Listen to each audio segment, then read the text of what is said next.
tayo ng paklay mga idol.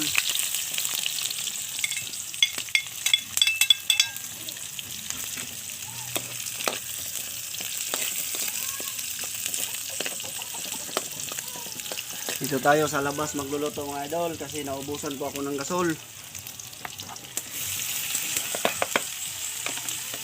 Luto tayo ng paklay.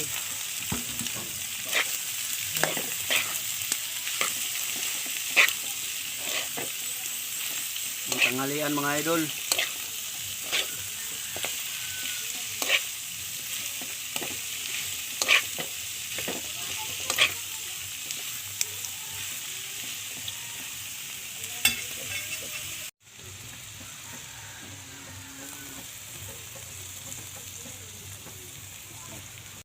Matik sarap mga idol.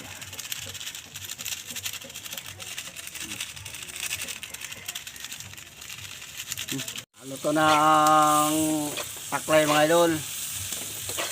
Ready to eat na to mga idol. Pasilip ko lang sa inyo mga idol ha.